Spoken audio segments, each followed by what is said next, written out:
Hello dear student, हम लोगों ने पिछले वीडियो लेक्चर में accounting for partnership forms fundamentals topic start किए थे, जिसमें हम लोग पार्टनरशिप का डेफिनेशन और पार्टनरशिप का कैरेक्टरिस्टिक्स को देखे थे। आज आगे हम लोग पार्टनरशिप का राइट्स क्या है, उनकी ड्यूटीज़ क्या है और लिमिटेड लायबिलिटी पार्टनरशिप और rules in the absence of partnership deed, आज हम लोग इन सारे टॉपिक को कवर करेंगे। सबसे पहले हम लोग देखते हैं rights of A partners. Rights of A partners, एक पार्टनर का राइट क्या है? राइट्स ऑफ ए पार्टनर, एक पार्टनर का राइट क्या है? सबसे पहले प्रत्येक पार्टनर को यह अधिकार होता है कि उसके प्रॉफिट एंड लॉस में हिस्सा कितना है वो पाने का अधिकार होता है। पहला पॉइंट है every partner has the right to share profit और losses with other partners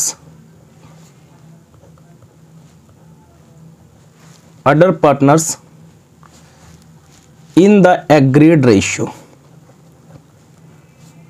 Every partner has the right to share profit or losses with the other partners in the agreed ratio. प्रत्येक partner को यह अधिकार है कि other partners के साथ जो उसका रेशियो डिटरमाइन किया है उसमें भाग लेने का, उसमें हिस्सा लेने का अधिकार है। दूसरा, every partner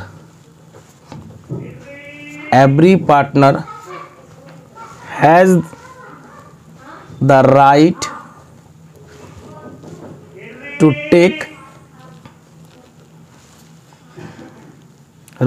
take part in the conduct of the business. प्रत्येक पार्टनर को यह राइट है बिजनेस में हिस्सा लेने का। प्रत्येक पार्टनर को यह अधिकार है कि वो बिजनेस में जो कुछ भी हो रहा है उसमें पार्टिसिपेट करे, उसमें भाग लेने का उसको अधिकार है। और प्रत्येक पार्टनर को यह भी अधिकार है कि बिजनेस में जो कुछ भी हो रहा है उसमें अगर ज़रूरत पड़े तो वो अपने अनुसार अपना ओपिनियन भी दे सके। और प्रत्येक पार्टनर को ये भी अधिकार है कि जो भी बिजनेस में ट्रांजैक्शन हुए हैं, जितने भी बुक्स ऑफ अकाउंट मेंटेन किए हैं, उस बुक्स ऑफ अकाउंट के कॉपी को ले जाके जांच करने का भी अधिकार है। थर्ड में every partner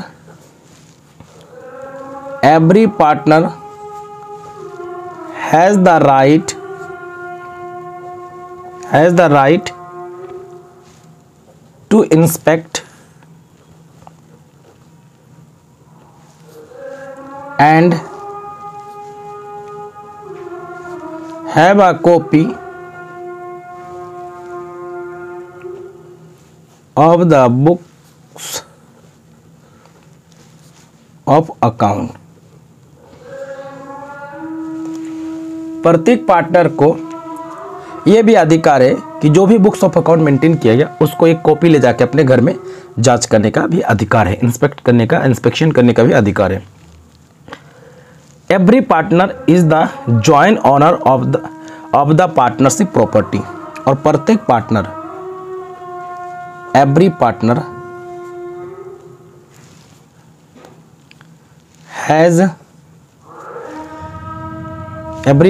is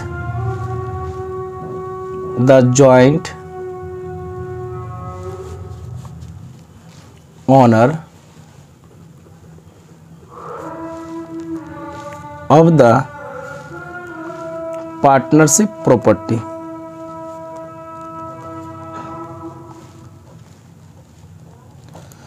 every partner is the joint owner of the partnership property. Partnership का प्रॉपर्टी में जो भी है वो प्रत्येक व्यक्ति उसका ज्वाइंट ओनर कहलाता है।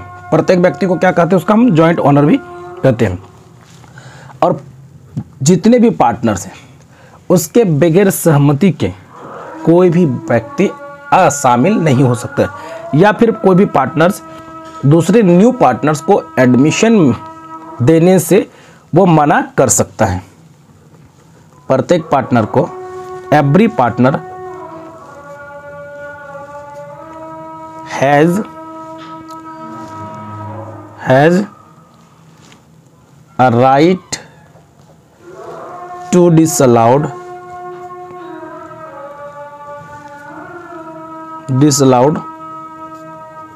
admission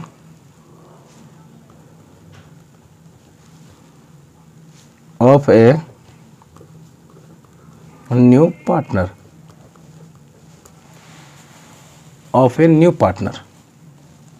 every partner has a right to disallow the admission of a new partner. प्रत्येक पार्टनर को यह अधिकार है कि कोई भी नए पार्टनर को एडमिशन देने से वो मना कर सकता है। ये था हमारा राइट्स ऑफ ए पार्टनर। एक पार्टनर का राइट क्या था हम लोग देखे बाबू, every partner has the right to share profit and loss with other partners in the agreed ratio. प्रत्येक पार्टनर को जो रेशियो डिटरमाइन किया है उस रेशियो के हिसाब से अपने प्रॉफिट में हिस्सा लेने का अधिकार है। Every partner has the right to take part in the conduct of the business. प्रत्येक पार्टनर को जो भी बिजनेस हो रहा है उस बिजनेस में हिस्सा लेने का अधिकार है। Every partner has the right to inspect and have a copy of the books of account. प्रत्येक पार्टनर को बुक्स ऑफ अकाउंट जांच करने का अधिकार है और साथ ही साथ वो अपना बुक्स ऑफ अकाउंट का एक फोटो कॉपी को अपने घर पे ले जा सकता है। Every partner is the joint owner of the partnership property. Partnership का प्रॉपर्टी जो भी है उसमें प्रत्येक पार्टनर क्या होता है, ज्वाइंट ओनर कहलाता है। Every partner has a right to disallowed the admission of a new partner. और प्रत्येक पार्टनर को यह भी अधिकार है कि नए पार्टनर को वो एडमिशन मतलब शामिल करने में मना करने का भी अधिकार है। अब हम लोग बाबू थोड़ा सा देखेंगे इसमें limited liability partnership LLP। Limited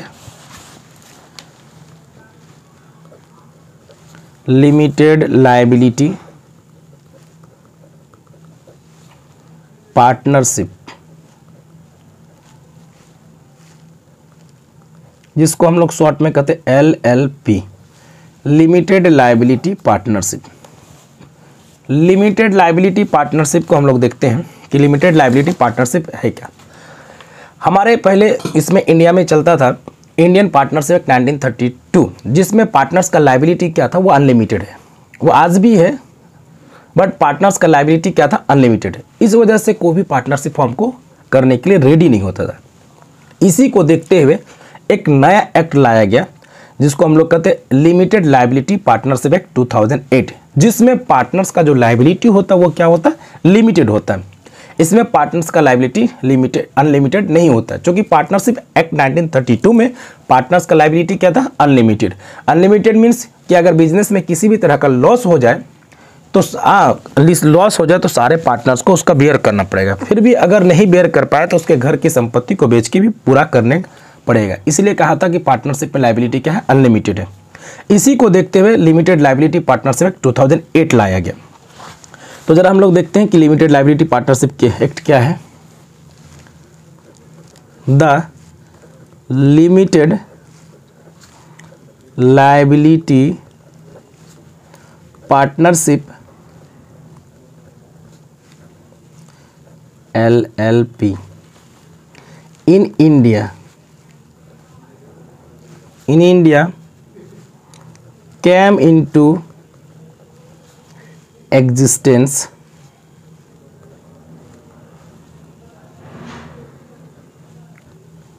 with the enactment of limited liability partnership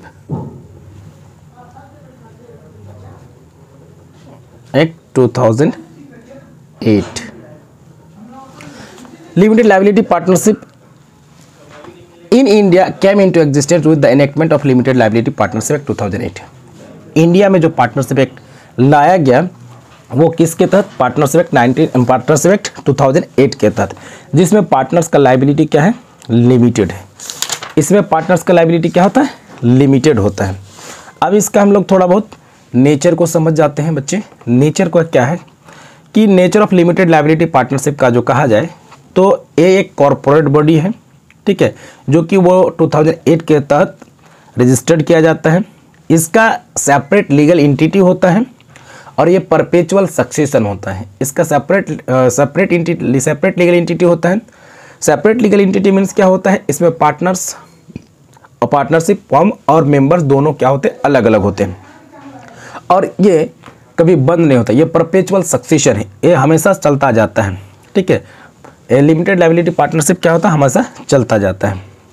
आपसे पूछा जा सकता है बच्चे कि what is the difference between partnership और LLP।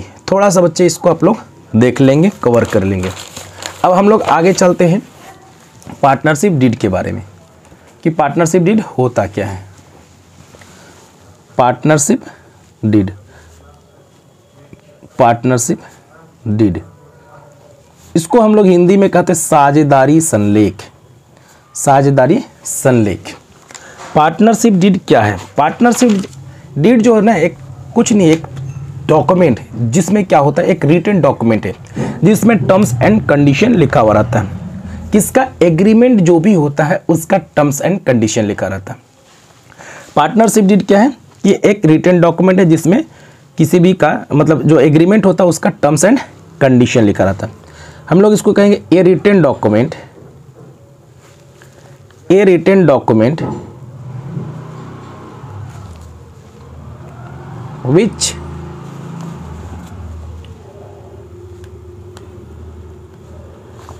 which contains a written document which contains the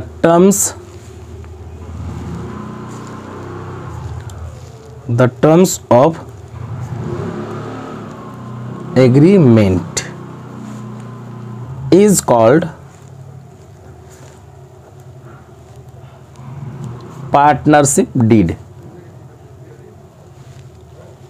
इसको हम लोग पार्टनरशिप डीड को हम लोग आर्टिकल ऑफ पार्टनरशिप के नाम से भी जानते हैं। It is also called, objective पूछा जा सकता है, इट इज ऑल्सो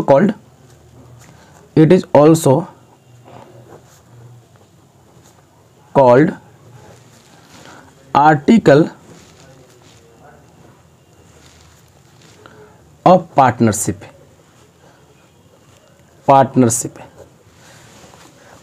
क्या है? एक रिटन डॉक्यूमेंट है जिसमें पार्टनरशिप एग्रीमेंट का टर्म्स एंड एग्रीमेंट लिखा रहता है। पार्टनरशिप एग्रीमेंट का टर्म्स एंड कंडीशन लिखा रहता है। इस डीड को हम लोग दूसरे नाम से भी जानते हैं, आर्टिकल ऑफ पार्टनरशिप के नाम से भी जानते हैं। इस डीड को किस नाम से जानते हैं? Article of partnership. बच्चे इसमें ऑब्जेक्टिव पूछा जा सकता है कि पार्टनरशिप डीड को हम लोग किस अन्य नाम से जानते हैं, तो पार्टनरशिप डीड को हम लोग आर्टिकल ऑफ पार्टनरशिप के भी नाम से जानते हैं। इसमें कुछ पॉइंट्स हैं जिसको हम लोग देखेंगे कि पार्टनरशिप डीड में क्या क्या टर्म्स एंड कंडीशन लिखा रह सकता है। तो जरा सा देखेंगे the following points. The partnership deed contain, the partnership deed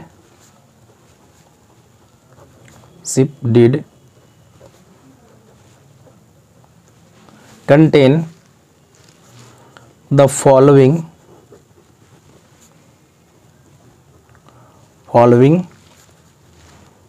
points। Partnership deed contain following points. तो पार्टनरशिप डीड में क्या हो सकता है? सबसे पहला हो सकता है क्या कि पार्टनरशिप का नाम क्या होगा, पार्टनरशिप फॉर्म का नाम क्या होगा और एड्रेस क्या होगा। जो भी हम लोग बिजनेस कर रहे हैं पार्टनरशिप फॉर्म, उसका नाम और एड्रेस भी मेंशन होगा। तो सबसे पहले पार्टनरशिप डीड में मेंशन क्या होगा? पहला एक नंबर पे कि the name and address of the form,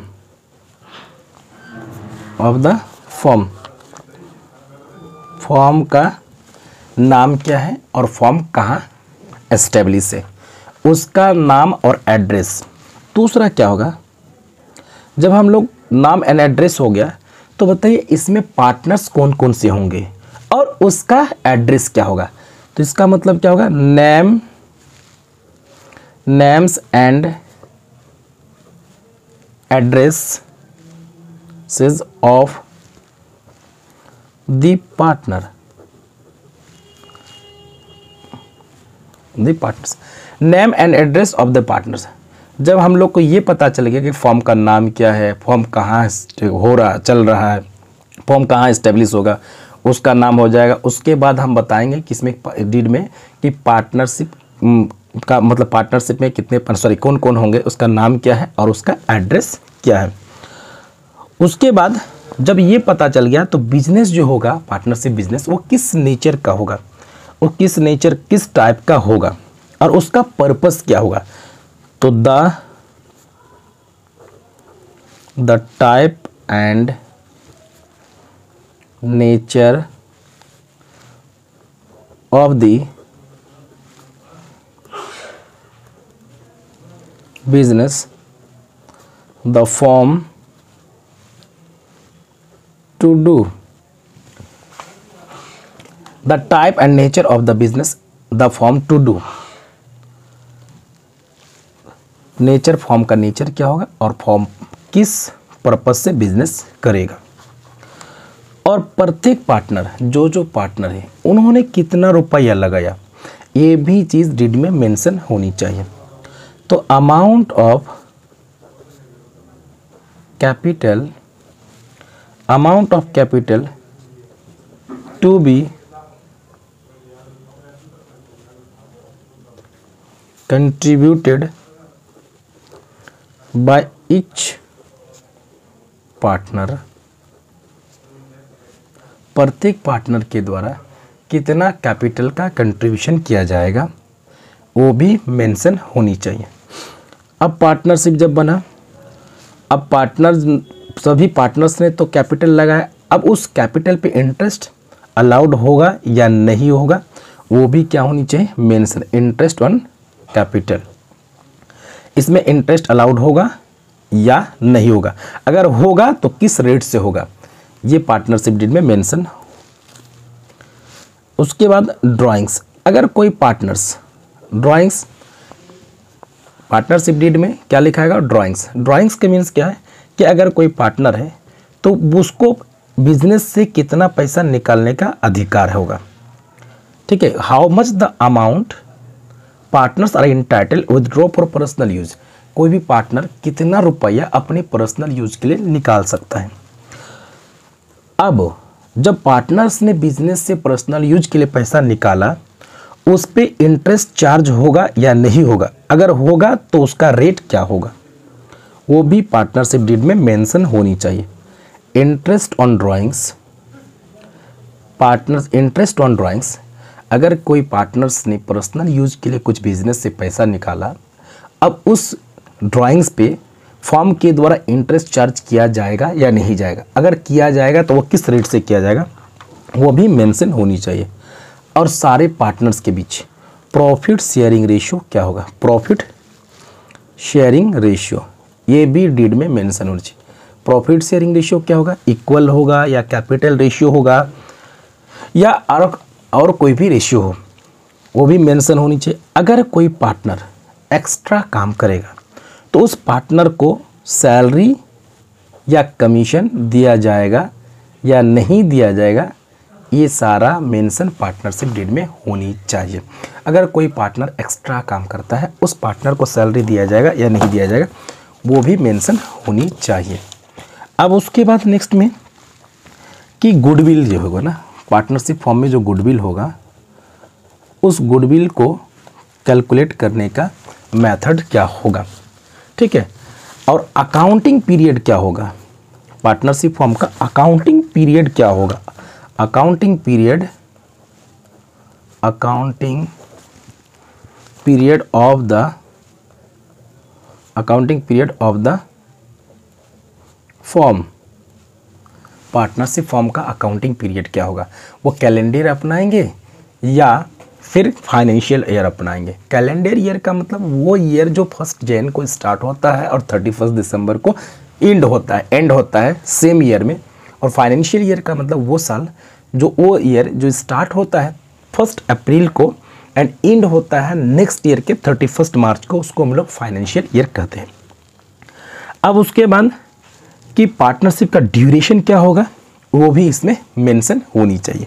तो बाबू आप लोग बुक से और देख लेंगे पॉइंट्स, मैंने बता दिया इतना कि पार्टनरशिप डीड क्या है, एक रिटन डॉक्यूमेंट है जिसमें टर्म्स एंड कंडीशन लिखा रहता है, ठीक है। इसको हम लोग आर्टिकल ऑफ पार्टनरशिप के नाम से जानते हैं। इसमें partnership deed contain following points, कौन कौन सा पॉइंट कंटेन कर मतलब है इसमें, name and address of the form, form का नाम क्या होगा और उसका एड्रेस कहाँ है, मतलब वो कहाँ इस्टेब्लिश होगा। Name and address of the partners, प्रत्येक पार्टनर्स का नाम क्या होगा और उसका एड्रेस क्या होगा वो भी मेंशन होनी चाहिए।